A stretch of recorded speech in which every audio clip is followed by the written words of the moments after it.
that illusionary concept, because it's not to detach and dissociate from the fact that this is a real experience that you're sharing with real people that are independently doing their own experience. But at the same time, don't get overindulgent and just consume, because those fuckers will curate your entire Truman Show. Yeah. And they'll play you like a fiddle.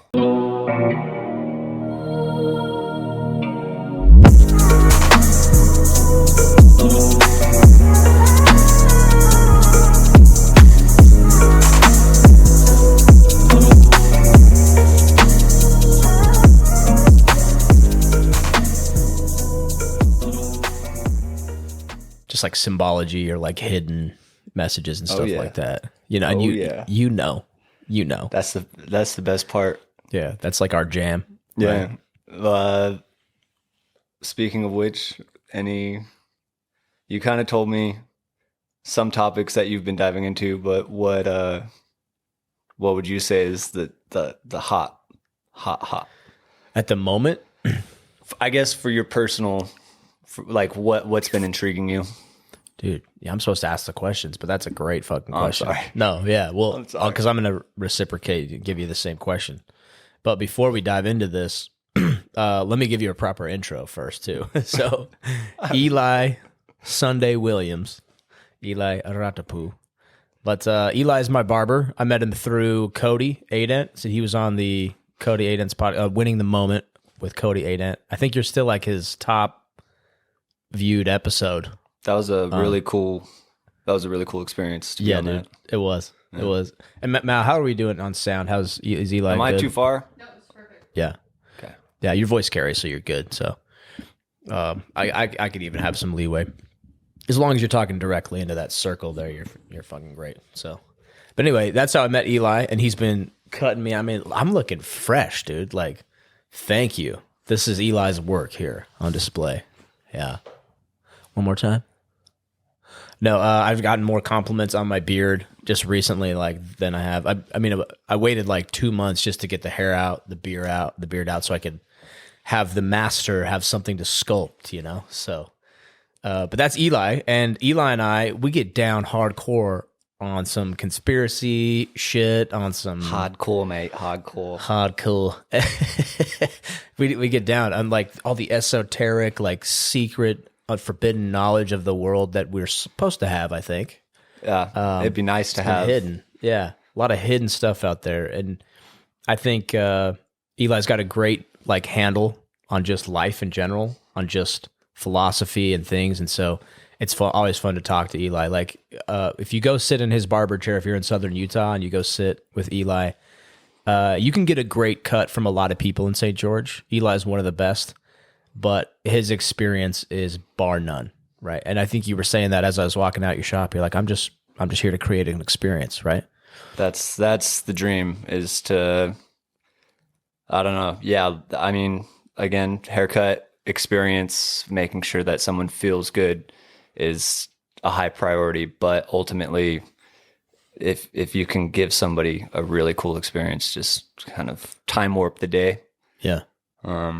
Especially, you know what I mean? I see you, like 6 weeks average-ish? Mm-hmm. So it's like trying to be a cool checkpoint on the map within that 6 weeks. For some people, it's 4 weeks. But to be able to give that, I don't know, like a breath of fresh air in somebody's life consistently, yeah, that's the move. Dude, it is. Civil servants. It's like plugging in a Glade plug-in. Freshen up my life, dude. Every time I go to Eli, I'm like, oh, this is nice. Please don't use Glade. Yeah, Glade, it's horrible for you. All that shit, dude. Please. I'll find a better reference, man. It's like this. It's like a premium candle. smoke. It's getting yourself a candle like this. Yeah. Smudge in the house. Mm-hmm. By the way, so how new are you to cigars, by the way? Very new. I've had some prior to, being introduced to you, but it was kind of like from a teenager's kiosk, cruising through the mall in Vegas and convincing one of the bigger brothers or homies to buy it for you and attempting it. But it was never leisure. Mm-hmm. I mean, it's still, this will be a very rare treat because it's a candle. Yeah. And we got time. You know what I mean? We got the time. We got time. I fucking love cigar culture, dude. It's just it's pure, like, unadulterated tobacco, right? And it's just awesome. For me, this whole ritual too, to get to share this with Eli as well, because we're gonna talk into some cool shit today. But it's tasty though, right? How's it going with your coffee a little bit? It's You get some, I just did a little retro. yeah. It's really good with the coffee. I mean, it's nice. I think that cultures, I mean, had a lot of ways to have a little kumbaya with each other. And so I think kind of any sort of agent that gets a group of people to sit down, stare at the stars, chit chat, I think that stuff's cool. But it's really delicious, but I won't do that again. I won't inhale. Oh yeah. Oh, don't inhale in your lungs. I wanted to, it was like yeah. And then so here's some quick do's and don'ts with cigars. For anybody listening, and then also for Eli, since you're making new, a mess, man. it's all good. So you don't have to ash frequently. What you want to do is ash once you have about a 1/4 inch or a 1/2 inch on there. So it stays put because I started sprinkling myself. Yeah, the more you tap it, and the more you can actually damage the tobacco, because once it's burning, it's pretty fragile. Let me holler at you. Yeah. You want to just let me I can take the matches. Oh, it's good. How often do you have to refill these torches, dude? Depends on how much I'm smoking. You can usually get about 10 or 12 cigars out of a fill. I just filled that one up the other day though, so I was burning a little uneven. But yeah, if I like tap the ash off, or I'm like always dabbing on it, it can damage the leaves in here, because these are full tobacco leaves, like strips of leaves. It's not like shredded. So, yeah, it's not shredded or anything like that, like a cigarette. So I've seen this one guy on Instagram. He's always decked out in the Cuban collar on like a little, like an I'm sick desk. yeah, And he's got this little metal, it's like a Bondo knife. yeah, like a little blade. Yeah. They're like rockers. Corners. Oh, shit. See, man. Fucking. Yeah. Yeah, so there's an art form to it. These two, they, for some reason, I think this tobacco is just really good, but my ash comes off. Where is this from? Oliva is, I think it's a Nicaraguan tobacco. Oliva, they were in one of the original like cigar families out of Cuba. I could be wrong, so let me preface this so the internet doesn't skewer me. But they were one of the original families out of Cuba, and they left like during Castro's regime, and they moved their whole operation to Nicaragua, I think. But yeah, this Milanio, this V series that we're smoking, it won Cigar of the Year. I think it was 21 or 22, just a couple years ago. But just fantastic. Oh, thank you. So yeah, don't worry about the ash. I mean, it's not a big deal here. But like in a cigar lounge or something, yeah, that's fun. That's pretty. Yeah, you want to be really smooth with it and slow, and you're not like waving it around. Some guys like talk with their hands all like, I don't know how they do it. Italiano. Yeah. It's pretty bossy. I'm not gonna lie. it's pretty bossy. I'm just trying. Yeah, no worries, man. Oh, dude, this is so cool. But back to your question. Yeah, sorry. Okay. I didn't mean to. No, I derailed. Press the double triangle button. Yeah, back. Or the fast forward, or rewind it. Yeah. But anyway, so yeah, I'm interested to hear what's been on your mind recently too. But for me, the big one that always comes back to me is secret Space Force. Okay. I think there's a group of people that are hiding a lot of technology. Yeah. And a lot of ancient knowledge. Yeah. And a lot of historical knowledge, like you name it. And I think that's the culmination of all of it, is them using that technology. What because that's almost like if this was a line chart, or even if it was just a big old web sheet or a web graph, everything would point or end at secret space. elite society, Yeah.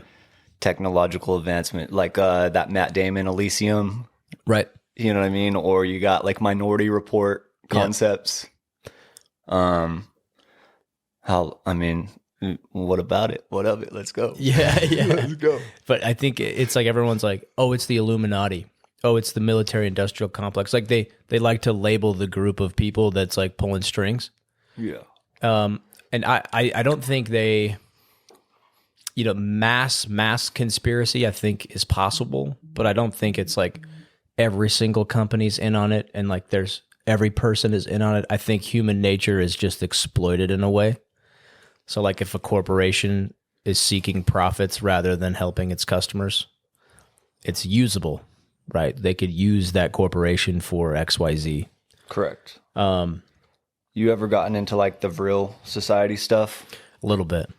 Is that too?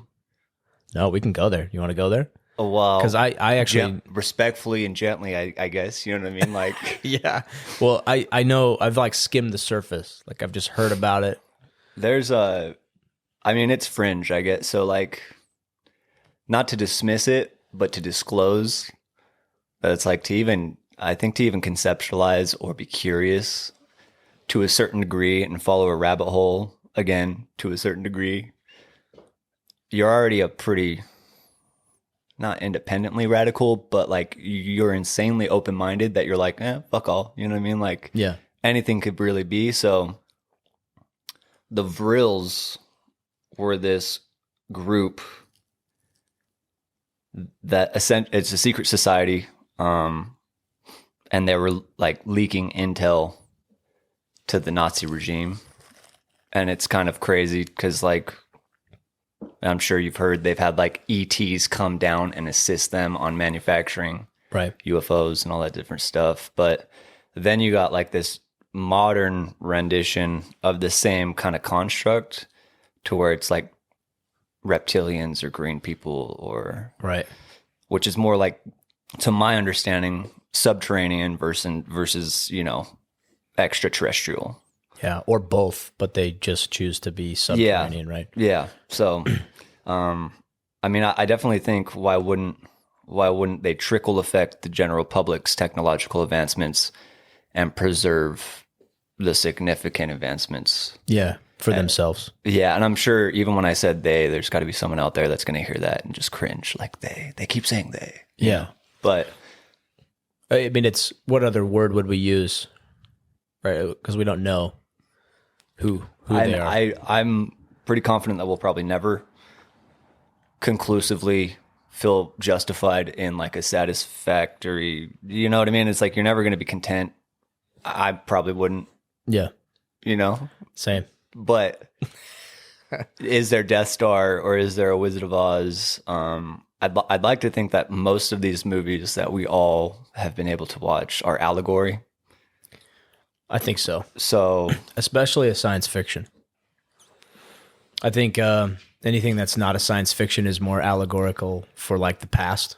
Yeah. Or maybe even the present if it's like like a Jack Ryan, Tom Clancy kind of thing. You're like, I think a lot of that is remember that Yuri, I can't pronounce his last name. He was like the defective KGB. Yuri Beznov. Beznov. Yeah. James Bond characters, like I think part of that is kind of social conditioning or social engineering to kind of manufacture an agreed upon reality. You know what I mean? Mm-hmm. That's a great point, actually. Yeah. So, it's the same as like The Last of Us, fucking entertaining, but you know what I mean? To the same degree, it's kind of normalizing in the back of like a subconscious mind that's like, mycelium taking over the world? That's fucking hella probable. Yeah, you know what I mean? Like fungi. Yeah. So to rationalize that, and then I feel like since like it went from like Goonies to crazy Austin Powers movies to just like zombies or the world is fucking ending. Yeah. And it's just been different flavors of that since. 100%. Kind of like the little anthill just when the leaf. Do you feel like too, like on that note with kind of the shift. It was like really goofy early 2000s movies, and then all of a sudden it shifted. But I think in the last 10 years, I feel like there's not like very much original content coming out of like a Hollywood or any type of production studios. Yeah. I don't feel like there's big, like maybe Avatar, but even then it's like allegorical story archetypes. But yeah. And that's fine. I don't care if we use archetypes because, like, you know, the Odyssey with the Odysseus and like those, correct. The hero's journey archetype is like, it's all through the Bible.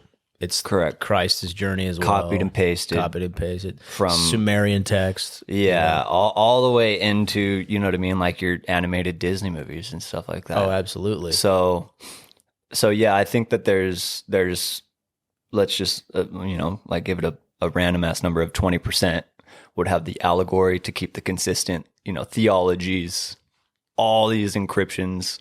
Yeah. But then the other half might either be to program's a little bit of an intense word, you know what I mean, but to normalize or condition. And then the other half is almost just like dopamine. Yeah. Just stimuli. And so I think it's kind of like the evolution of music to where we can generally see where like radio music was. I mean, when I was way before I could drive to when I could drive to now after I could drive, it's almost like, sounds like everyone's kind of just like a byproduct of the same thing, which it's not bad. There's still subgenres, but with movies, I feel like it's monetized, man. I feel like it's just made it all the way up, because then you have like the Three Musketeers, all that older stuff. Like who was Tarantino's? Oh, Tarantino, he's mentors in France, the Frenchies. They were like the ones that finally broke up like the laws of film to where you didn't have to like film somebody exiting scene, shit like that. So it was like super artsy, intentional, radical, rebellious. And then now we have like fucking Spider-Man 12, you know? I know. Yeah, there's like, I forget about Tarantino, but then I don't forget about Tarantino because I love his films.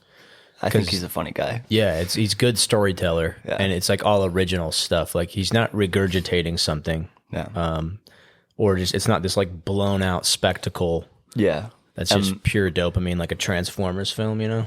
It's like boom, boom, blah, boom. And I would not have the best input on film. Like, well, I definitely same respects to film connoisseurs, because I'm kind of just like a yes or no at the end of a movie. Is like, whack, or yeah, that's cool. But yeah, no, I think all that is kind of like a boil the frog long term. Who the fuck's gonna notice if we're different in 40 years from now? You know what I mean? Yeah, it's all like smoke and mirrors kind of stuff. Just kind of. I appreciated that Yuri interview because he kind of just separates 15 to 25 years is all you fucking need. Seriously, that's like the span of a generation. Yep, basically. Yep. For those of you that don't know, if you're not familiar with Yuri Bezmenov, it was in the 70s. I think he was a defector from the Russian KGB, and he comes to America and he basically just spills the beans and tells everybody the long-term plan for Russia. And I know China has like a 100-year plan as well. Russia's is a little bit different, and I'm sure they've, they've collabed. They've done a collab on it, you know? I reckon we've all collabed. Yeah, we've all collabed on it. Or at least our leaders. Mm-hmm. But then I guess that's what you're tapping into, is that it's not necessarily the transparent leadership. You're saying that there's a... Oh, yeah. Would you say like a Knights of the Round Table group, or would you say like a society, like a... I think a little bit of both. I think multiple Knights of the Round Tables and multiple societies have come together. I think there's too many societies to keep track of. So I think we want it to be black and white because we're conditioned, you know, to have a good and evil, yin and yang. Yes. You know, princess gets saved by the prince kind of thing, right? Yep. Like Star Wars, we want the light side and the dark side of the force, but yep. I think there's so much gray area and there's so much goodness in some of these things laced throughout that they sometimes taste good to the society. or they can be justified, and they can divide and be divisive. Yeah. And so the gray area, I think it's more Game of Thrones, where one episode you hate this fucking character, and the next episode you love them. And it's like that. I think there's so many factions and ulterior motives from all of these secret societies. I think they're all vying for power. But do you think that they're, would it be safe to say, like, psychopaths? I mean, to some degree. Sure. Do you think that they're like stable technically? I think it's, for me to even think about it with how you're saying it, I have to associate it with evil. Yeah. What do you reckon? Yeah, evil. I think a little bit of both, right? Because I think it appears good, right? There's tons of allegories in the Bible about it appearing well or appearing good, right? Or like the gift that's wrapped in fancy wrapping paper, right? But it's a piece of shit. Yeah. You know, it's dressed up with sprinkles. Just because you put sprinkles on a turd doesn't mean it's edible. You know, It just looks maybe a little more appetizing, if at all. So I think that's kind of what we're dealing with. I think it's very gray. It's hard to say like this is that, but for the sake of conversation, I do like to associate it with evil because it makes more sense. I think it's definitely nefarious in nature. It doesn't have the interests of the people at heart.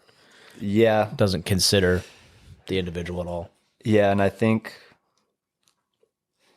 I mean, how we were kind of talking during your beer trim is that it's like, there's that tiny little thought that it's like, what if they're assuming responsibility from because like what would entitle any group to assume authority, right? Or, hypothetically, me and you work our way up into the suits.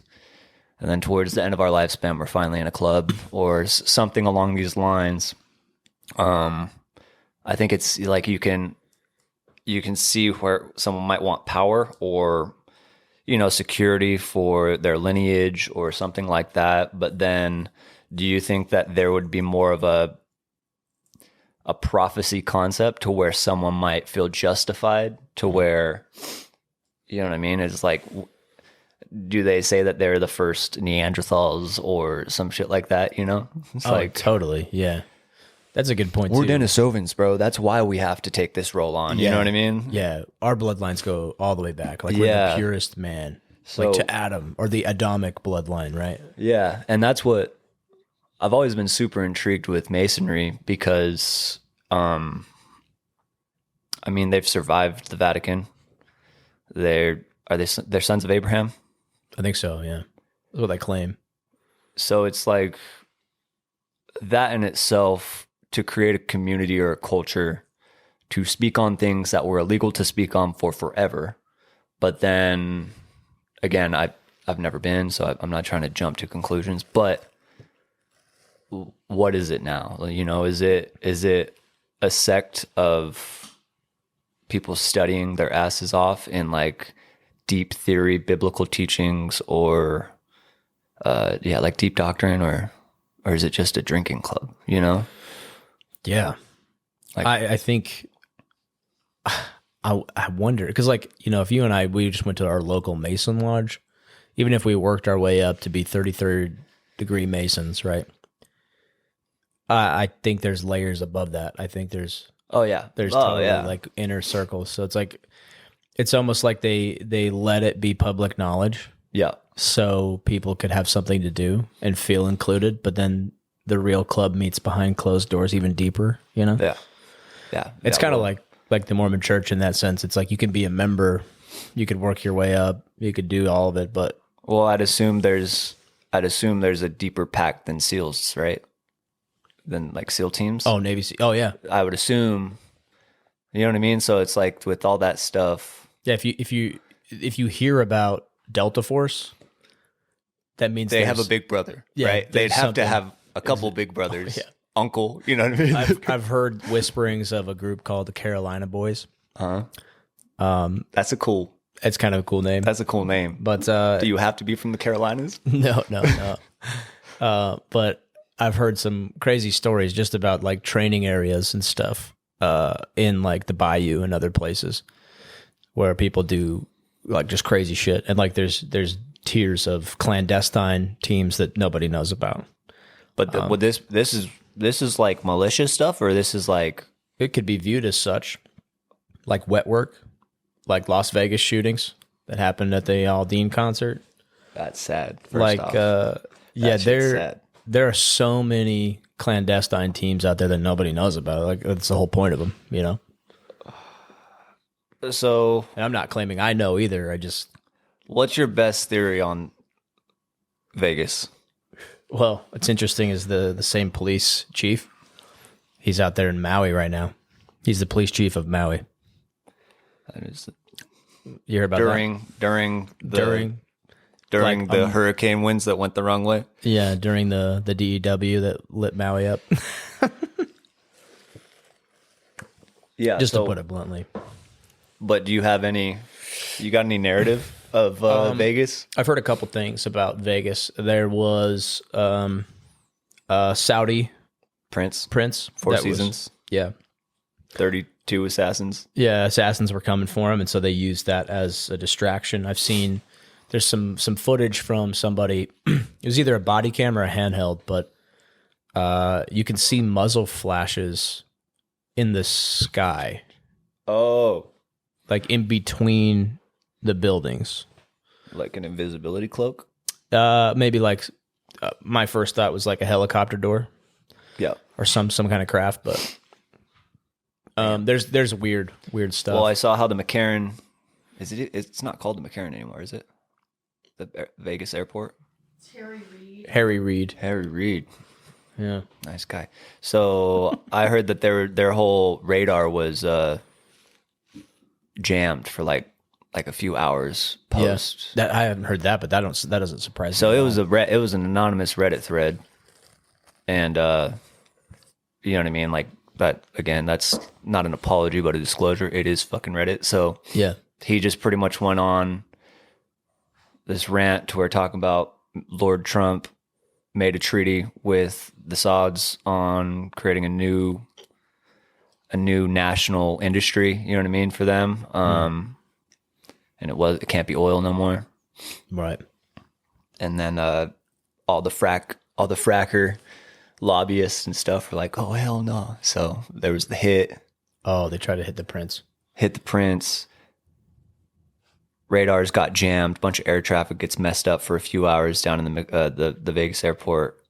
And then the craziest part about it is there was a bunch of deputy princes that were randomly dying all over. So it's like that's the only thing that kind of carries the theory is that like a handful of princes are dying in helicopter crashes, different stuff like that. Well, there is all that casino footage of the Saudi prince being like evacuated, like right prior with the Men in Black.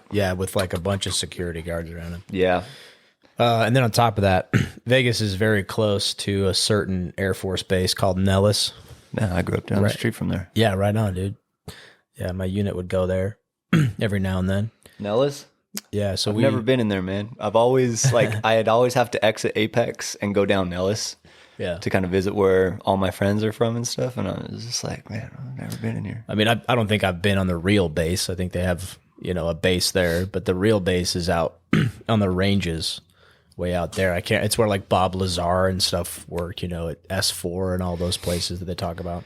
When my family was moving to Utah, it was probably one of the last trips we had to shuttle. It was just in my mom's car. We were shuttling kind of the last of it. And, we were in between the NASCAR stadium and the 15.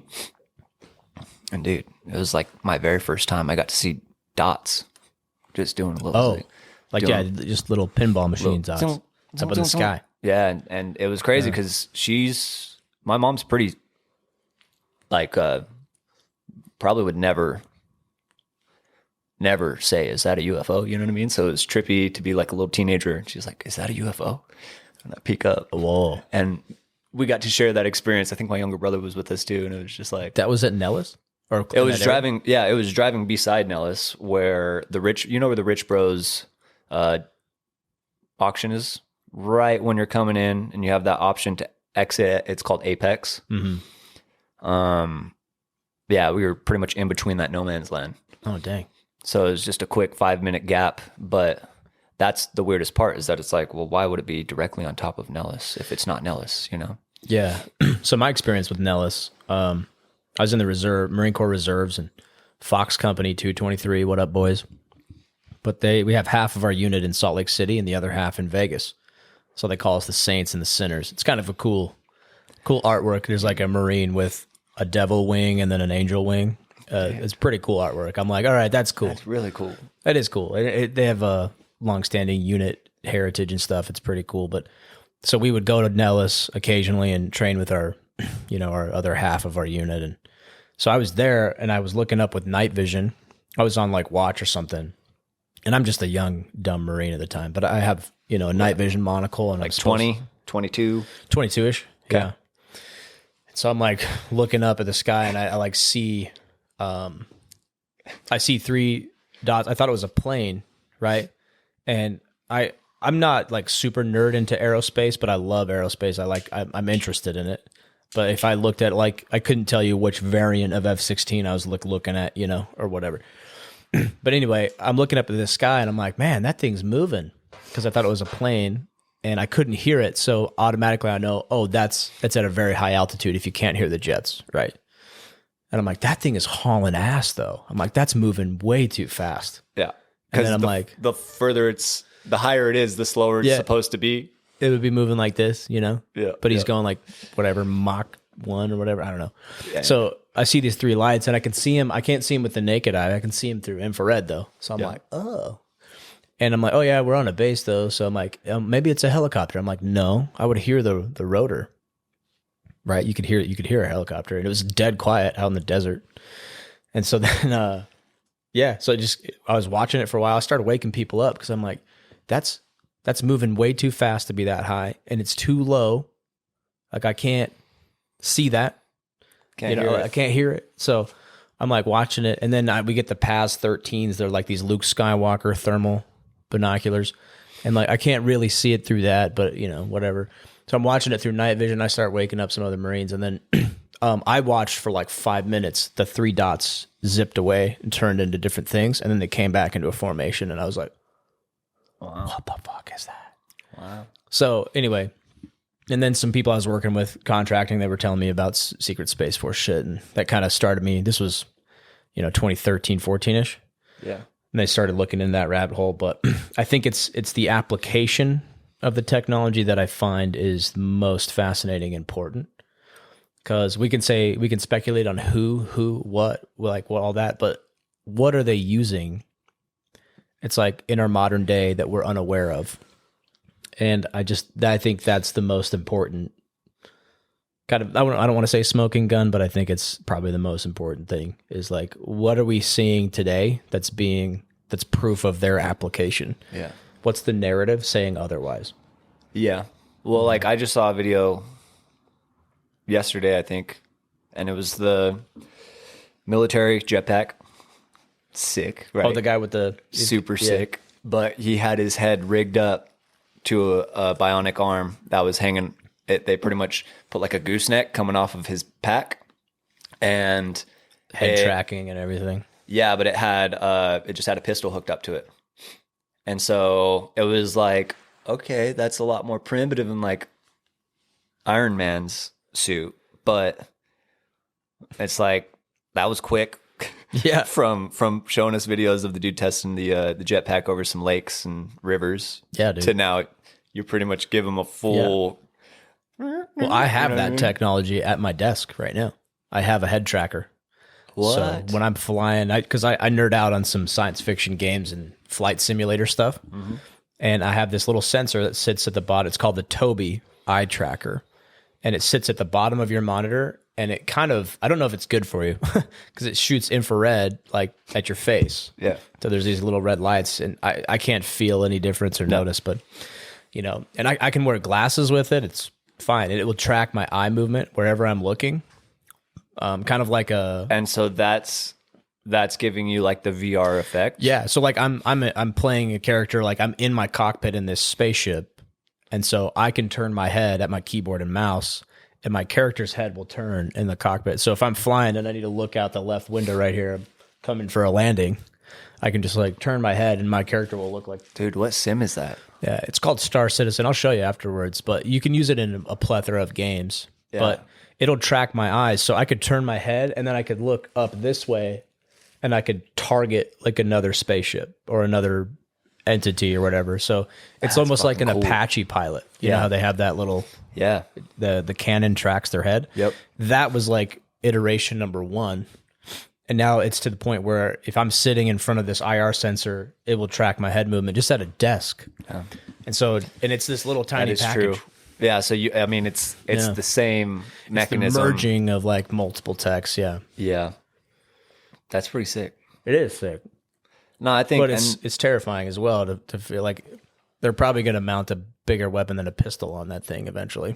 Well, that was, I guess, kind of like the eyebrow raise to it, was that it's like, when you guys got a belt drive somewhere, you know what I mean? Like, yeah. You can strap another backpack on top of his current backpack, you know what I mean? And so that's where it was kind of trippy that it was just like an automatic pistol. Yeah, they were just showing a demonstration. Yeah, maybe they're like, oh, you want to record? Here, let's take like, hey, Jerry, can you help me? And like, take the big old gun and then just put like a little sig on it. Yeah, seriously, like we'll just put a little. Yeah. This is not as intimidating. James Bond's PP7, yeah.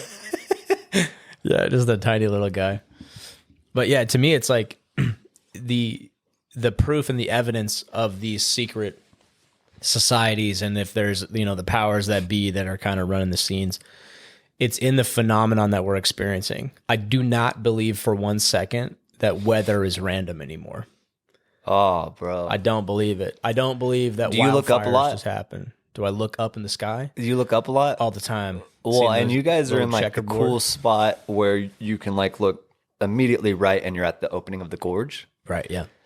It didn't hit me until we lived in Coral Canyon and you had like kind of just like this little plateau and then you're just looking and you're kind of cut off from, all the cliffs from Zion, Red Hills, but anything down, I started seeing the grid. Yeah, in the sky. Well, mostly from air traffic, right? Mm-hmm. I'm not claiming when I saw the firmament, right? But it's it's like it was so wild that I really wish that I had a number for how many hectares or acres each square was. Yeah. But you look up and it's like, bro, this is a grid. And then throughout the weekend, it dissipates, turns into a weird film like vape juice on your windshield. And then 5 days later, it's fucking raining. Yeah. You know what I mean? Exactly, dude. But, yeah, all summer long, you see that grid. Yeah, and I don't know. It's kind of fucking Truman-y because I don't know which. I might have seen a natural cloud, and I'm immediately a pessimist. It's like, those motherfuckers. You see a good, juicy cloud. And instead of being like Shia LaBeouf from Holes, like, oh, fuck yeah, Oh, yeah. If anything, you're like, stop eating the snow, Don't put your tongue out, Yeah, stop. Yeah. It's mind-boggling, though. Like, that's what we have to think about today, right? Well, it's just trippy because that's like as transparent tech. It's pretty... right there. It's old. Aerosol cleansing is fucking old. 60s, 50s.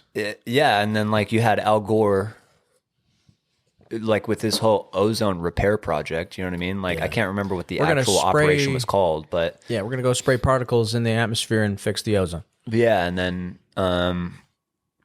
like the conspiracy like 5G to where the nanoparticles are going to, fucking Hot Wheels boost your cell signal to and fro. But yeah, I think a citizen.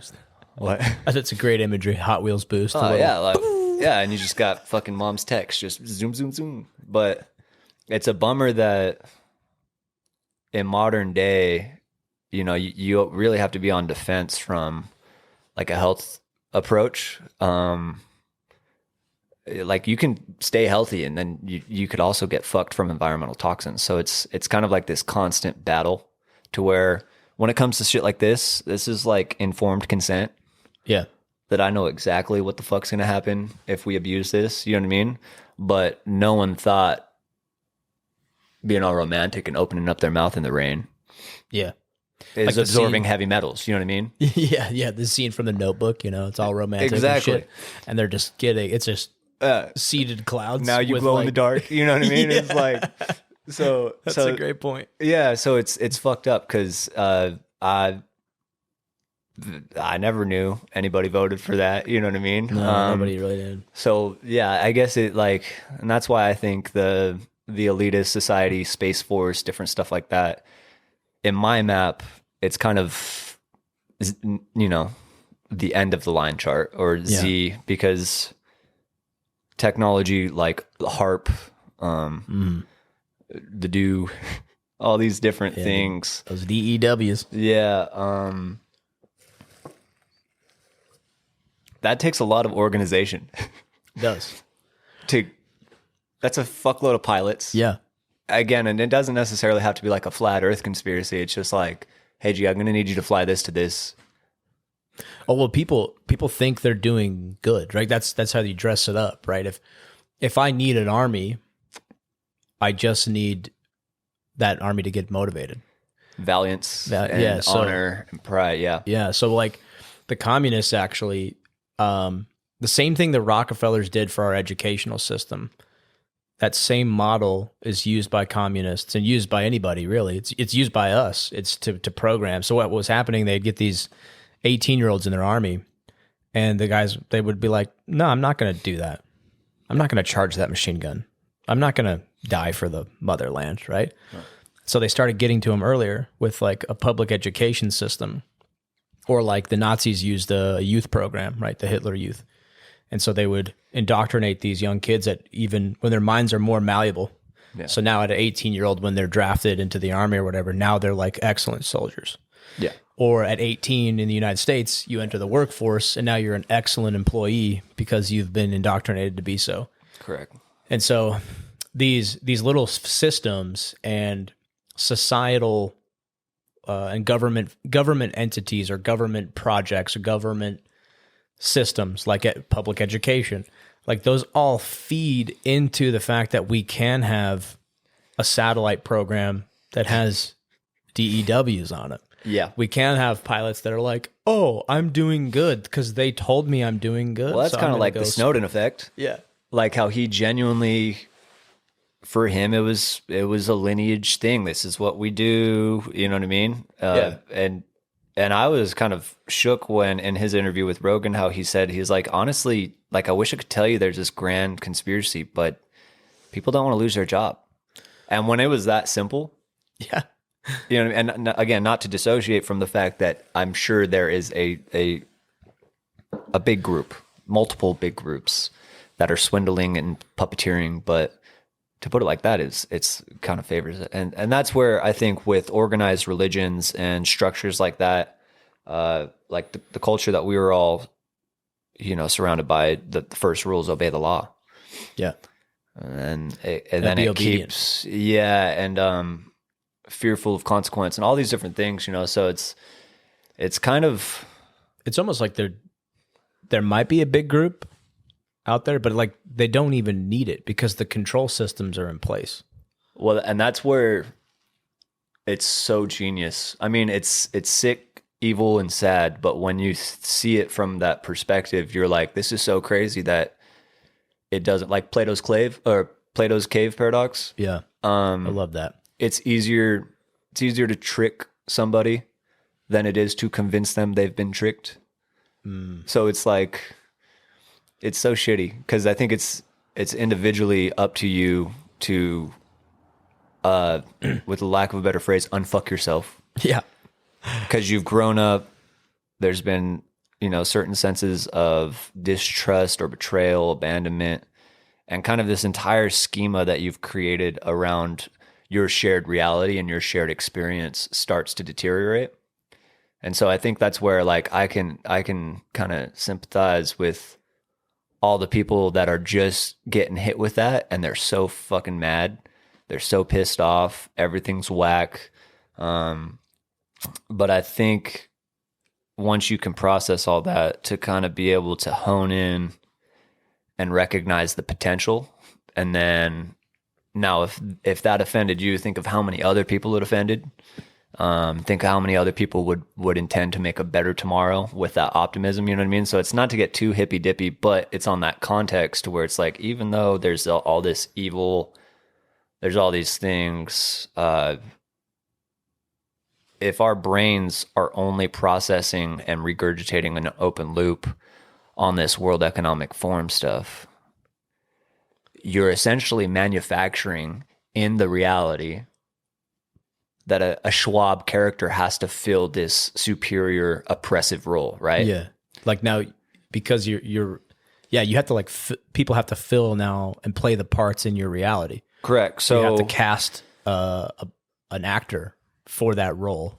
Correct. Yeah. And that's what's so, because it's one thing to be aware of it, to be conscious, and to do things to reiterate sovereignty.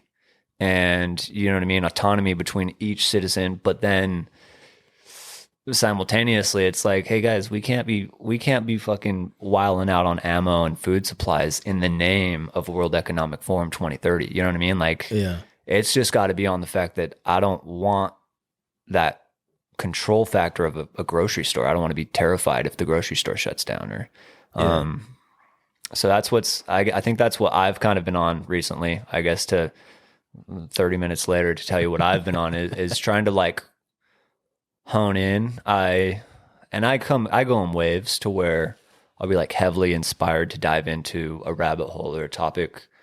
But for me, it's kind of been, slowing it down and then thinking more of it as a holism, to where sciences, spiritualities, lifestyles, like all these things. And I guess in a short way to say it, trying to find a balance, which I doubt there is a balance, but it's kind of like the quest for Nirvana is to achieve said gnosis. You know what I mean? Yeah. Well, like, I think Nirvana is like extinguishing of the four flames, right? And so that's really what I think every individual should be aspiring for is, yeah, there's conspiracies. Yeah, there's all this fear and hate, and we could feed into that. Yeah. Or you're saying, hey, zoom out and look at your place, like in your reality, kind of a thing, right? Do I tap this or do I roll this? Yeah, just roll it. Okay. Just kind of pressure it against the side and it should pop right off. Okay, there we go. Beautiful. Yes, that's how you ash a cigar, I'm by getting the it. way. Excellent. But no, completely. And I think that's where, going back to how I said a lot of people are betrayed and hurt by growing up in specific belief systems and ideals that, like one of my buddies said, he's like, people are so afraid of what's good for them, they won't even touch water. You know what I mean?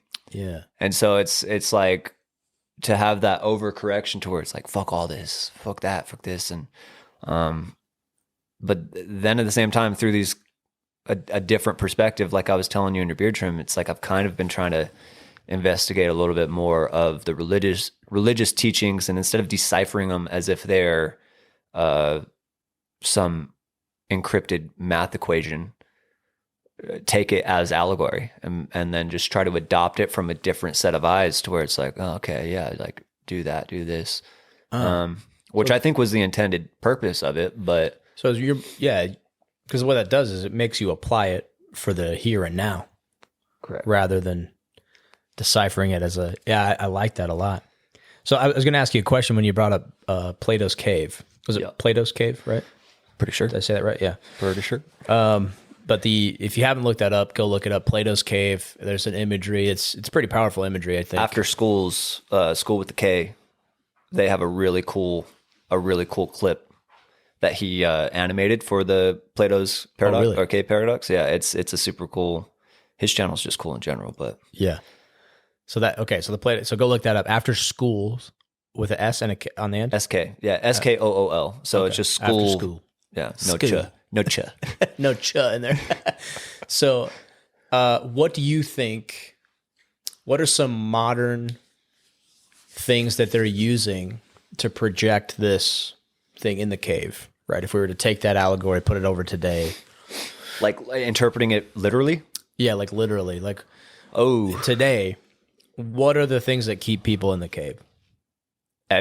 Complacency, man. We've been grandparents ago, like me and one of the other barbers that I work with, we were talking, and I asked, have you seen any of the Yellowstone series?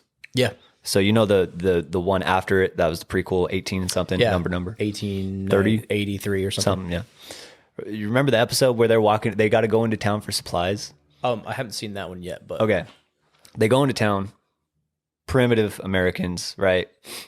And this dude's trying to sell a washing machine, right? And I have to think at that time, the guy that created and is also trying to sell the washing machine isn't trying to make you a lazy fuck.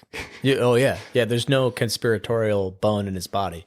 No, I think he's like, bro, this shit's crazy. It's gonna, you can save all this for one day of the week, and then just get it done in an hour and a half, 4 hours. You know what I mean? Yeah, he's selling convenience, right? So, I think from that point on, that's just materialism, right? I think someone caught on to is like, we could make this shit fail next year, and then eventually you start like, you know what I mean? Just associating this habitual habit, like retail therapy. We hear, this time of year, you hear it a lot, and it's kind of fucked up that that's even a term. So I think when it comes to the Plato's cave paradox, from our great grandparents, we've kind of just assumed this social culture to where all of us are looking at the pictures on the wall, and it's all a mirage. That's not to say that like experiences aren't real and these exchanges are synthetic, right? But I think the overall facade of the modern world is pretty sad. It's everything, dude. So it's hard to blame it on anything else, but I love that allegory so much because you can reinterpret it in so many different ways. But yeah, I really hope anybody listening to us has definitely already seen it, because that's such a powerful, like, you could use that from growing up in a very strict religion, that you just want to go back and grab your family and show them what's out there, and you can't. And that's where I'm starting to realize that I think this overall experience of life is purely for the individual's perspective. Mm-hmm. And then for them to rank up, and then to continually add more perspective to where, like, when you got to take a panoramic or a fisheye picture on your Android, and you got to collect all the dots. Yeah. You know what I mean? It's like, it's almost like every annual rotation around the sun, you just barely got to one more corner of that dot, and you're just mapping out this sphere of perspective. So you're constantly. What would you say is the fucking up on the projector or the Wizard of Oz? What are they whipping up? Dude, I think it's everything. I think the allegory is so beautiful because it can be scaled down to the micro of an individual, or scaled up to the macro of a society, right? And so society-wise, I think everybody has their own Plato's cave, right? The paradox. What are your distractions? What's holding you back? And I think that's where the battle is fought. So when they hear this like conspiracy, or they hear about like child trafficking, or they hear about all this stuff, like those are just opportunities for you to kind of enhance a perspective and awareness. But there's nothing I can do about the Middle East, like individually.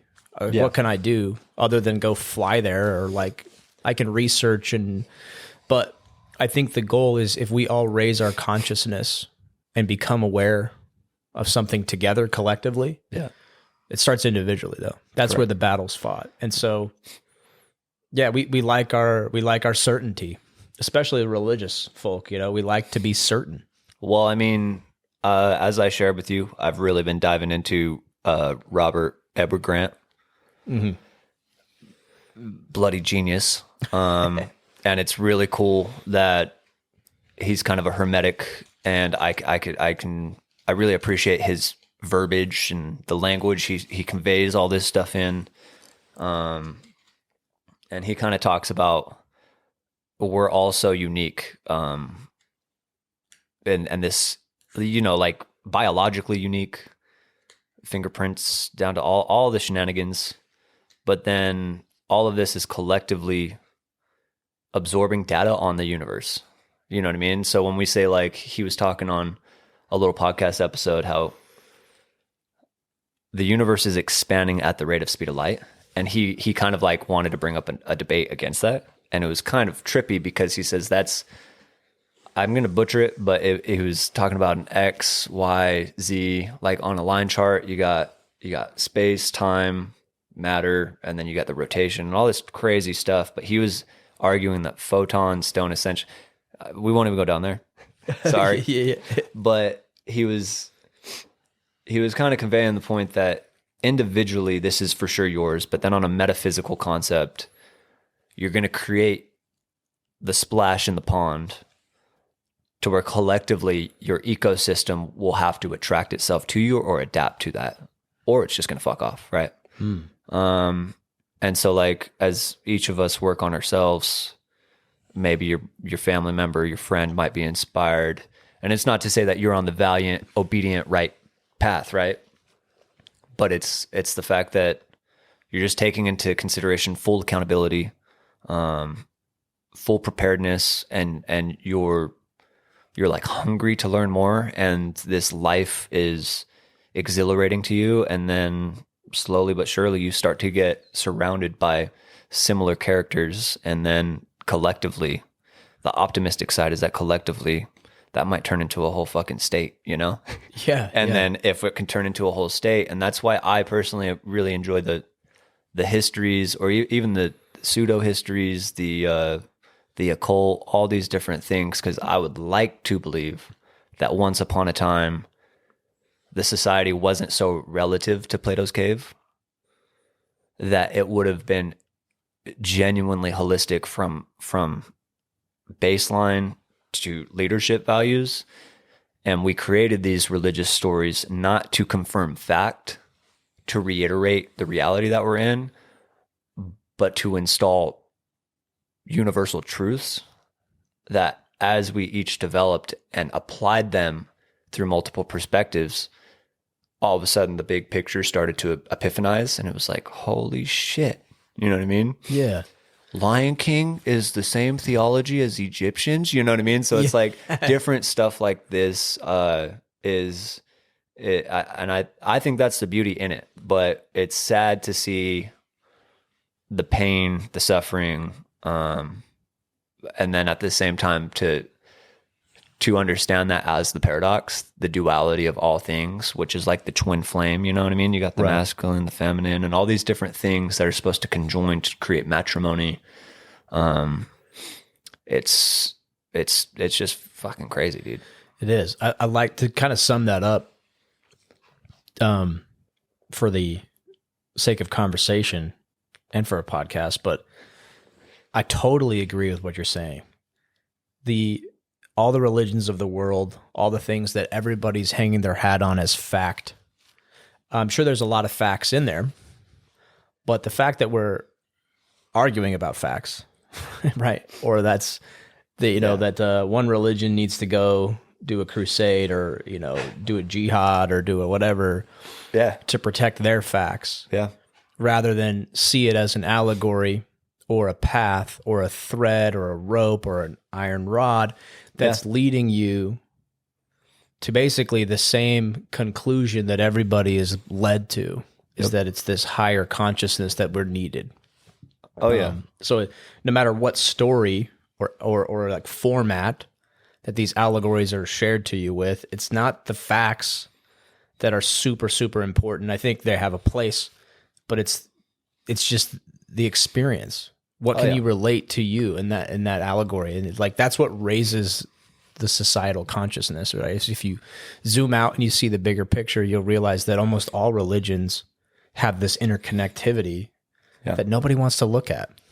Well, then I think I think when it gets into fact and fundamental truths, it confirms that you're right, that your ego, your perspective is higher than, and then we can create a culture, a community that agrees upon certain realities or distinctions of what we do and don't do ethically.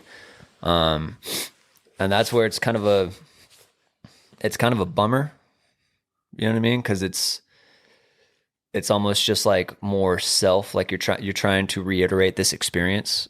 And I mean, this whole shit is crazy. You know, plenty of people go loonies and bonkers even getting this far. You know what I mean? 45, 35, all these different people, like to integrate this experience is it can be overwhelming. And so especially that's, I guess, the slipperiest part in the hero's journey is that as you're contesting every fundamental value that you've created, you're also trying to shake up the whole foundation that your neighbor, your buddy agrees upon. And so like with Christ, he's given us a beautiful story and a beautiful archetype of how to achieve peace and tranquilities. But at the same time, if he were to come back today, he'd be pretty confused as to how we misinterpreted. You know what I mean? We came up with thousands of sects to talk about the guy, and a lot of people would rather bicker and disagree instead of trying to wash away their ego and stop judging the shit that they're insecure about internally, and then learn how to, you know what I mean? Once you kind of learn how to stop judging really just what you're projecting from yourself, all of a sudden everything's gravy. Yeah. You know what I mean? It's like, wait, they retaliated in the name of their God, and so did we? No fucking way. You know what I mean? And then to justify this morale and stuff like that. But I would definitely assume, after what I've listened, all the way smarter people that I've been able to listen to, and a lot of my buddies that I really look up to, it seems as though there's an awakening. And I don't know if that means we're getting like tier 5 societies, you know what I mean? Or if we're getting multiplanetary, because that's still stuck on that physical realm. But I'd like to say that the overall consciousness or the experience of reality is ranking up. I agree. And we could blame some of that on technology. You know what I mean? We're chopping it up, having a stoke, but then an infinite amount of people will be able to jump in this room with us and listen in.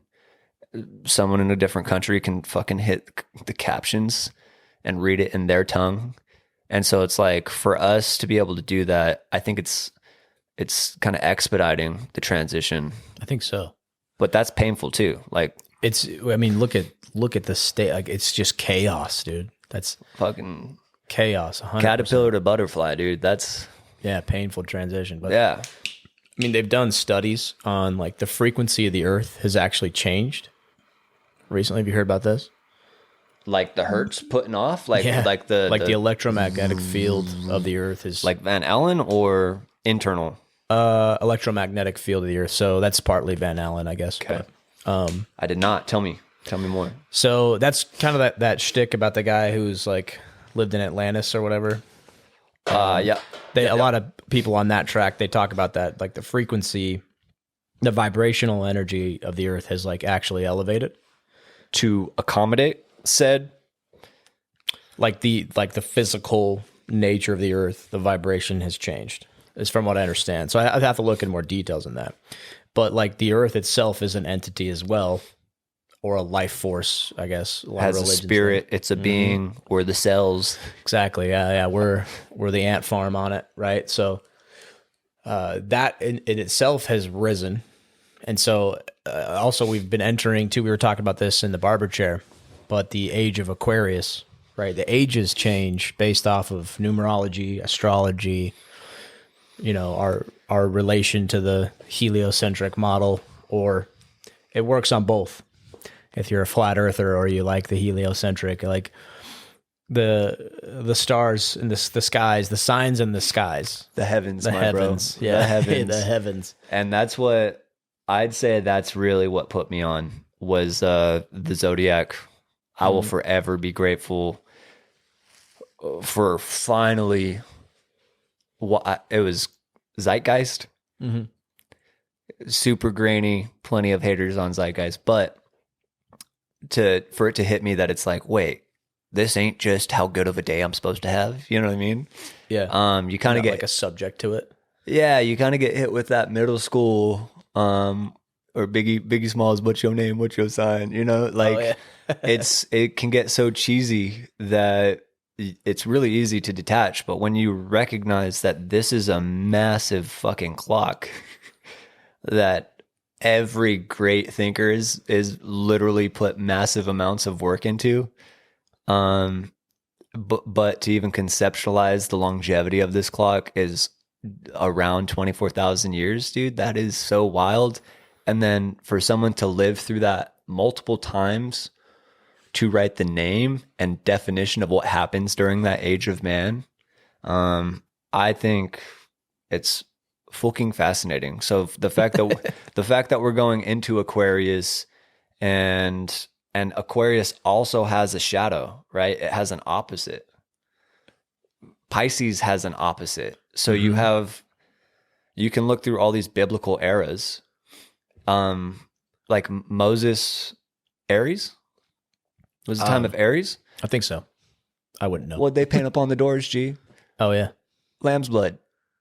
You know what I mean? So it's like they were grasping onto the same age that they were into, just as we are ours. And the opposite age as well. So for like Pisces, for us, the opposite is Virgo. What's Virgo represent? I couldn't tell you. The Virgin. The Virgin. So pretty much for the past 2,000 years, give or take, we've had this obsession, this unobtainable virginity and purity. And that's the contrary. That's the consequence. That's the polarity between what we're questing for. And then within Pisces, you have duality, constantly pulling itself apart from each other, which is in symbolism of the divine male, masculine and feminine. And they're constantly opposing each other.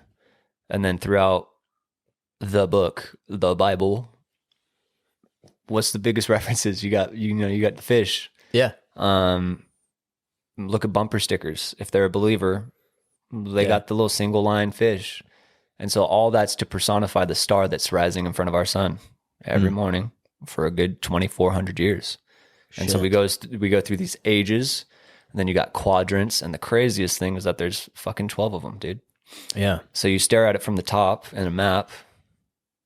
In the middle, you got the cross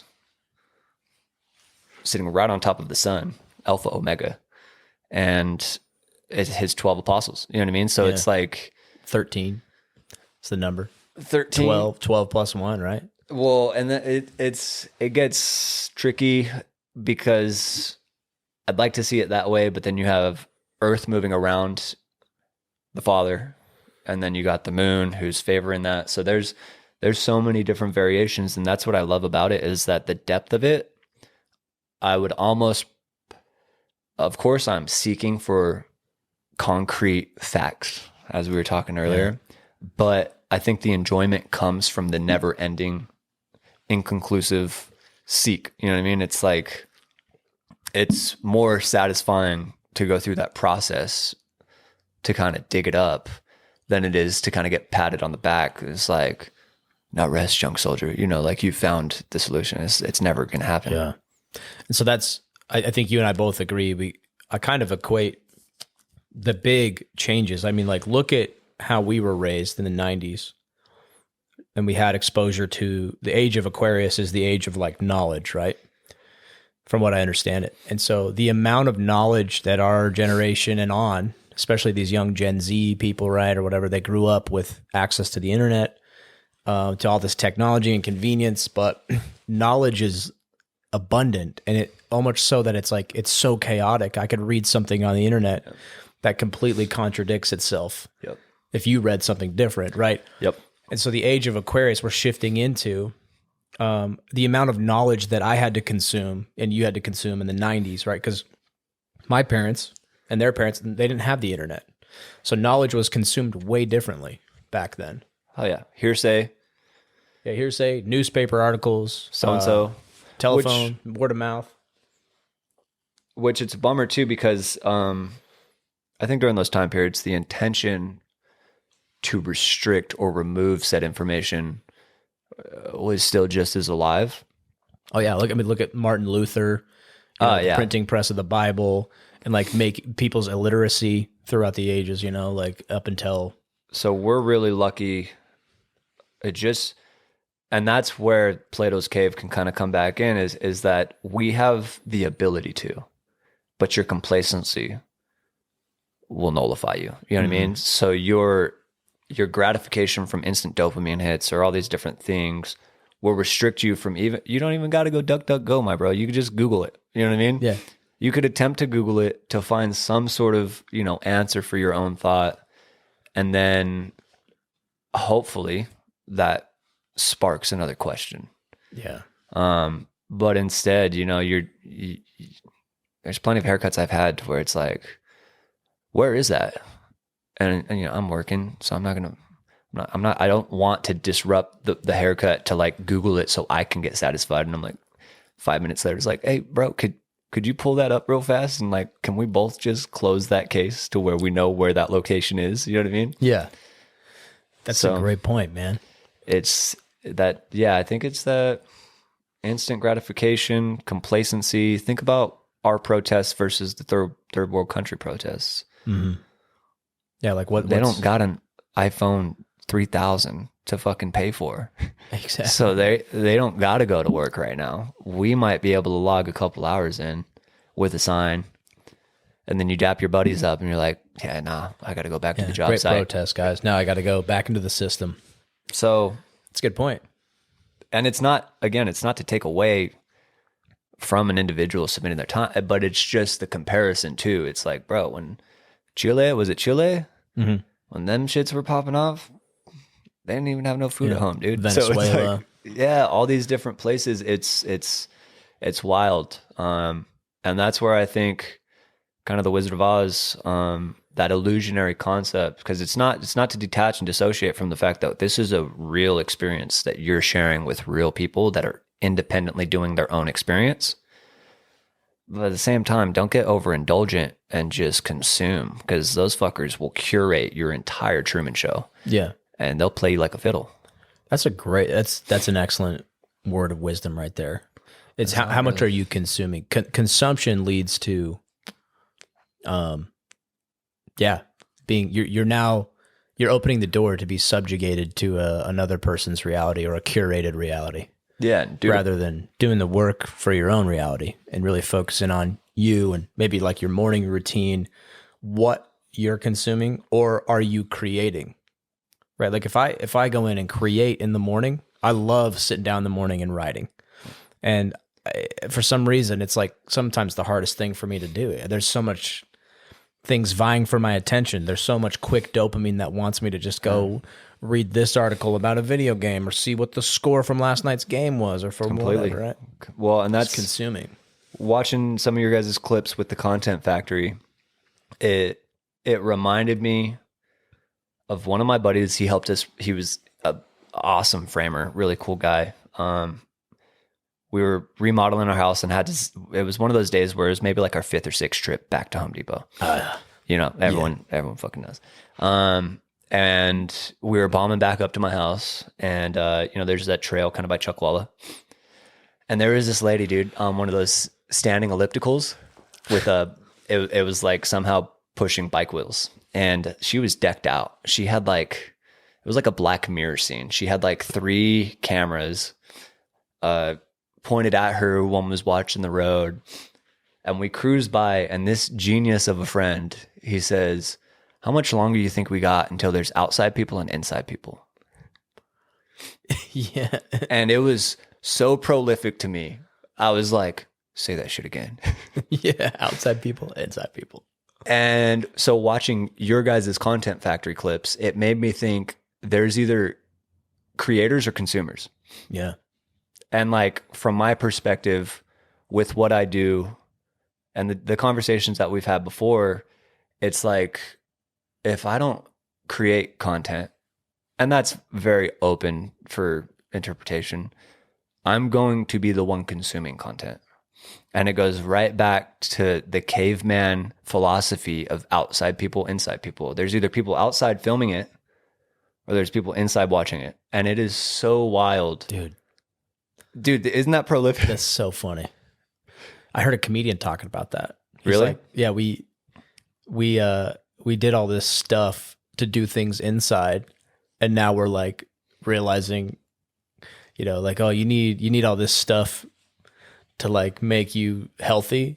Yeah. And now it's like they've given you all these products so you can do it inside. Yeah. And he's like, but like we should have just done it outside, you know, like why are we not outside? Like, it's so funny. Primitive powerlifting and different movements like that. It's like, dude, if you got to go get some game, there's a squat, there's a lunge, and you're rucking. You know what I mean? Like, so it's like, you go kill a deer or an elk, and like the same things you could do inside in the gym simulate what you could do outside. And that's what's super trippy with watching. Like, I enjoy a lot of Huberman stuff, and it's wild to think that the evolution of society has gotten us all the way down to this point to where neuroscience is confirming that the agrarian man had it figured out. Yeah, that's... You know what I mean? Yeah, it's like our ancestors were actually onto something, you know? So was primitive man the apex of our species, or it's inevitable where we're going, right? We're fucking attempting multi-planetary societies, but were we supposed to, or is that adversarian? And so that's where like a little bit of the mystical stuff that I dabbled in recently was saying that Lucifer's translated to the light bringer or the light bearer.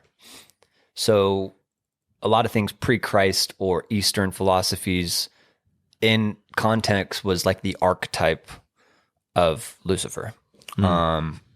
To abandon said illusion. So this dude pretty much brought a torch and showed you all this shit's fake. Reality and construct, the science is behind it. Your brother that convinced you needed this fucking house next door neighbors to him. All these different things was illusionary. And he's the one that brought your attention to it. So old philosophies and practices were to detach.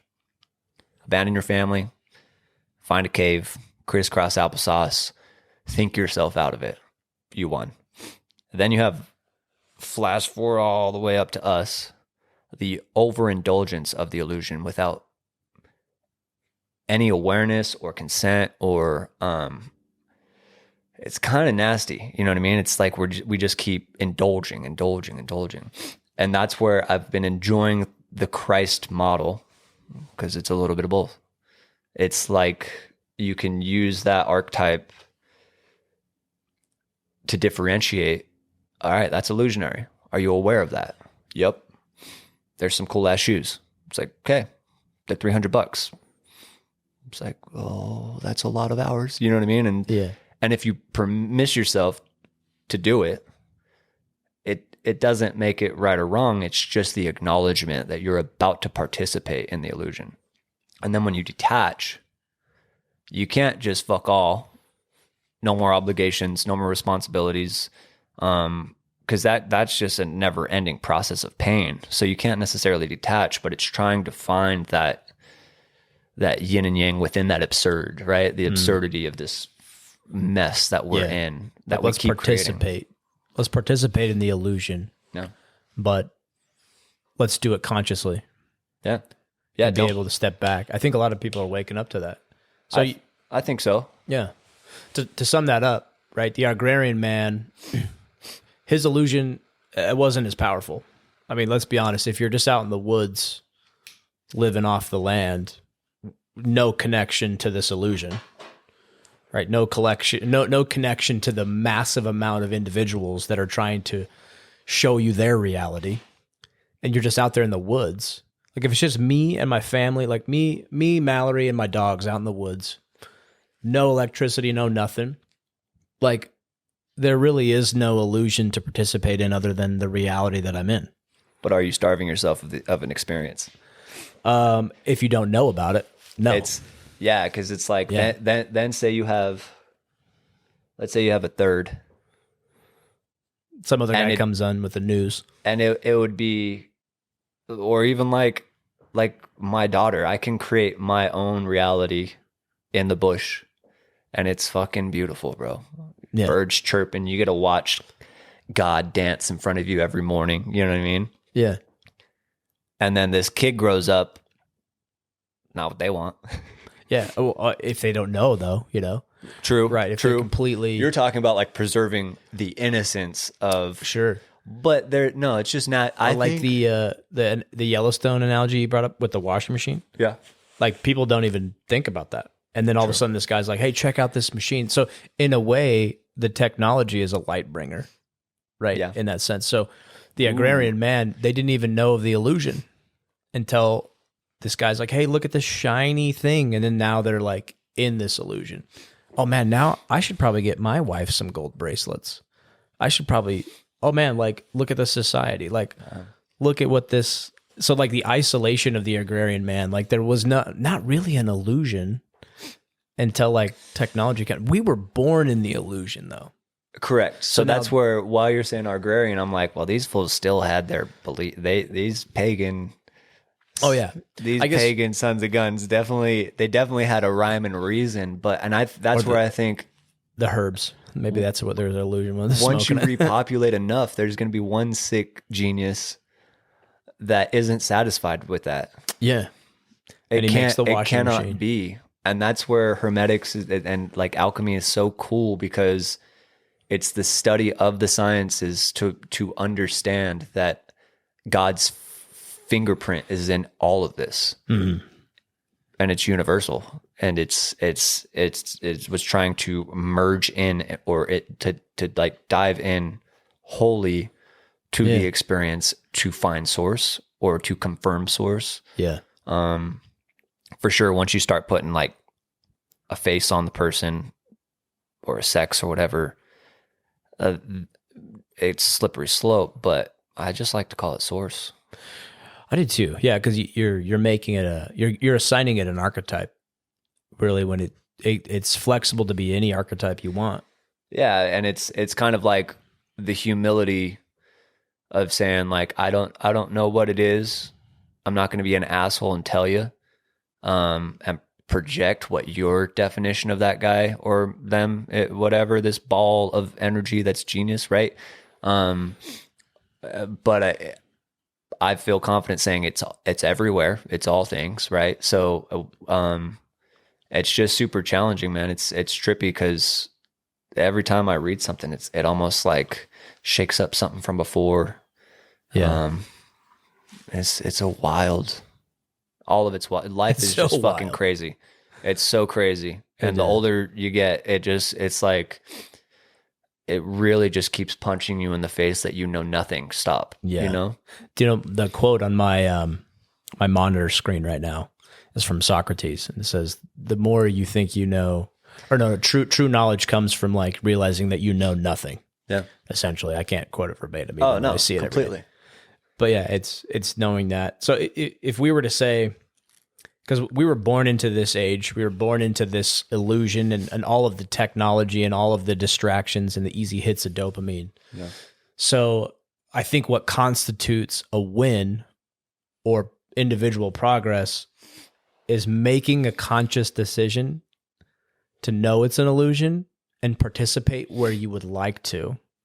And then being able to go back maybe to an agrarian man, like to simplify. Yeah. Right. And to really experience the here and now, like where your feet stand, where you resonate, like where you are physically, mentally, spiritually.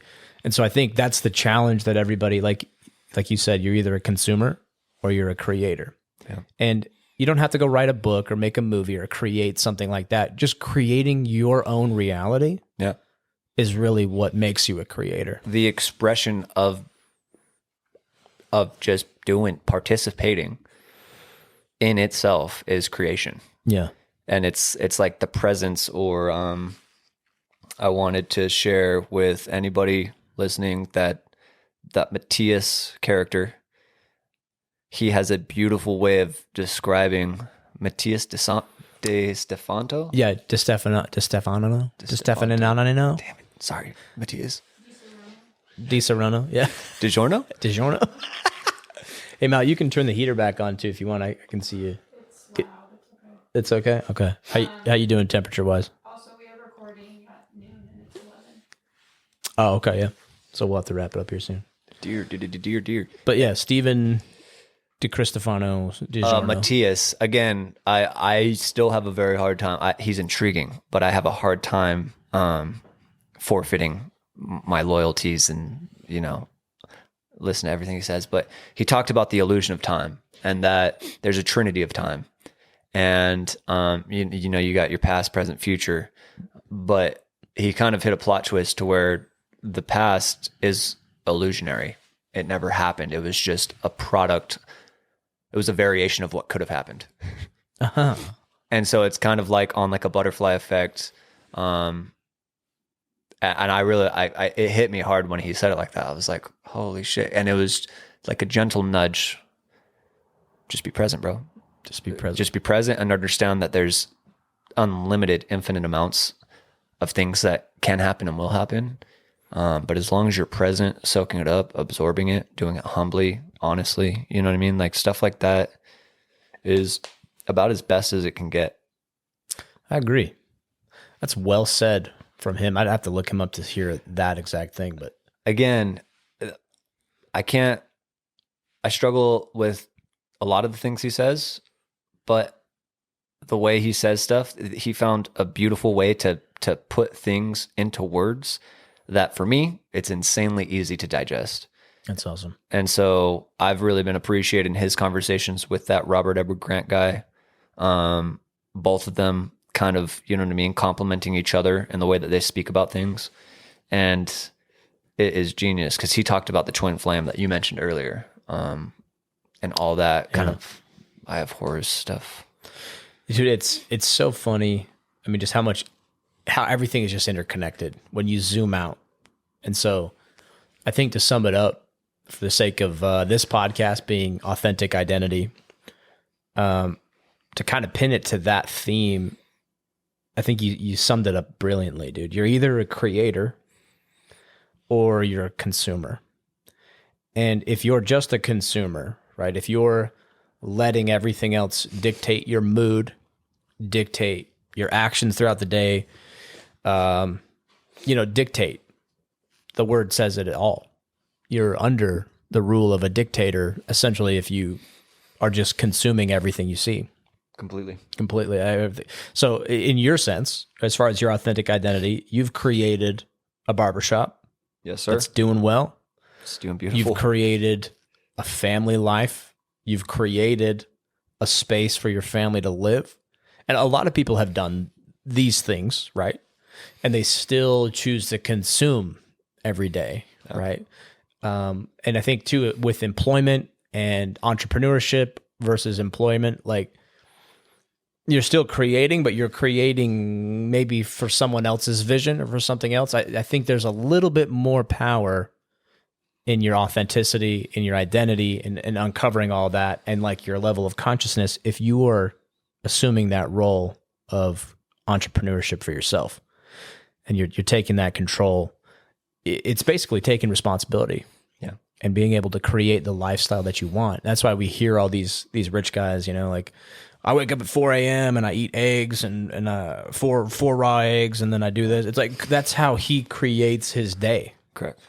And it's cool. But that doesn't mean you have to do it that way. Not at all. Yeah. Not at all. I think it can be funny to where we got a lot of wealthy mentors on the internet that forgot what it took for them to get wealthy. And they remember the routine that they can now do because they're wealthy, and they're telling young entrepreneurs like myself that the way that you're going to liberate yourself is, the 4 a.m. club, ice bath, stay hard, go and run, you know what I mean? To where you have like a 3-hour window to actually fucking work. So it's that same little bit of this, a little bit of that. But I definitely think taking on full responsibility of your reality and really unfucking yourself to where you can express freely, no shame, no gain, being mindful, all these different things. And it's crazy because the more you participate within that in itself, a sense of reverence starts to come over everything to where it's just beautiful, man. All this stuff is just beautiful. Dude, this is some fucking wisdom, you guys. Nah, man. This is great, nah, dude. Man. No, it's simple. And it's not like you're claiming it as your own. You're sharing. Some of it is, but like not at all. No. I didn't make none of this shit up, guys. I have been obsessive with just the journey. And so and that's where the biggest blessing of what I get to do as a barber is to rub shoulders with so many different people and try not to be too overwhelming. I'm sure some people are a little like, whoa, this guy's fucking crazy. I asked a guy what his North Star was in the middle of a haircut once, and he goes, fuck, bro, you always hit me with these deep ass questions. And I was like, I'm sorry. I was just asking why the fuck you work so hard? You know, like what's driving you? What's guiding you? So that's the most beautiful exchange within cutting hair is to share the experience, and to find commonalities between our local community, and then someone puts me onto something and I put them onto something, and we just get to share the experience, man. And that's the same with family, friends, loved ones, hobbies. All these different things are us interacting with this thing called life. Dude, beautifully said, man. Bro, it's fucking awesome. So I really appreciate you calling me over, teaching me more about this old craft, and then shooting the shit. I love that shit when it's like old, handcrafted, tons of tradition behind it. Yeah, am I supposed to put her down? Like, is this That's a good smoke right there. Yeah, I'd set her down. But yeah, I've had some cigars where I've smoked like literally to like it just barely fits in my fingers. I was like holding it like that. Really. I'm waiting for the Pinocchio shit to happen. Yeah. Yeah. I thought it'd go green by now. Oh yeah. Like the actual tobacco changing green? No, me, myself. Oh yeah, feeling sick and shit. You might feel it when you stand up. You might have a little nicotine buzz and you're like, ooh. No, I know I do. You do? I'm a little sunk. Yeah. In a good way. Got a little zing around the lip. Yeah. And it's a good cat tongue. But your brain is sharp though. Yeah. Like you feel the words. Yeah. It's a little different than it's way different than like other herbs that you could smoke. But definitely. Yeah. Dude, the biggest thing I pulled from you today for the Authentic Identity podcast, for those of you searching for your authentic identity, who you really are, right? And the whole reason we brought this podcast into fruition, or we created this, was the fact that people with these, I can't remember what they're called, but they basically can measure frequency like within a certain area, and they measured all these emotions that people could feel, jealousy, everything. The strongest emotion by like a huge margin was authenticity. When someone is authentically expressing, it's the biggest emotion out there. So they got that chi, bro. Yeah, exactly. The chi. They got that chi. The Holy Spirit, like whatever you want to call it, right? No, for sure. But it's all the same. Your own Van Allen belt is just blinded. You know? Yeah, exactly. Yeah, dude, your own aura, whatever you want to call it. So that's where this derives from. This whole idea is like, how can we unpack our most authentic self? And I think you just dropped a huge nugget on people. It's just like, you're either a consumer or you're a creator. Yeah. And if you're truly creating your lifestyle, like, and it's authentic to you, it's probably the most powerful thing. Yeah. Just teaching you to be present. And then also willingly, consciously participating. Yeah. Like society is in and of itself an illusion, especially today. Yeah, we got matrices on top of matrix. It's an onion, man. But I still enjoy a good movie. Yes. I still enjoy a great video game. I still enjoy a story. I still enjoy a nice pair of shoes. Yeah. Or a Patagonia. What do you, or Arctera? Arcturix. Arcturix. I've been corrected multiple times. Arctyrex, T-Rex. I don't know necessarily, but it's comfy. Yeah. It's a great brand, right? Yes, and sir. So like everything we do is participating. So why not do it consciously, right? Correct. Be aware of what's out there. And if you're only a consumer, then you're a subject, I think. Yeah. Yeah, in a way. And in capitalism, we can talk about the dollar vote. And it's the same context, you know what I mean? It's the same idea, but it's just in your decisions, be reverent about it. You know what I mean? Like, I'm sure these guys, as you said, Arcturix, it's like, I'm sure they're dumping dyes back into the river, right? Yeah. So it's like, again, how you said with the Middle East, you and I can't alone go out there and change it, but it's the mindfulness. Yeah. You're experiencing it. It's a shared experience. It's a collective spiritual spaceship. You know what I mean? Like, we're out here doing this thing. And so I think to find your voice, find your vibes, and then turn on the Batman light and just be proud, loud and proud, you know? Yeah. It's the move. That's a great move, dude. It's the move. I think we'll fucking end it right there. Yeah. Chirp. Right there. Well said. Period in that. Yeah.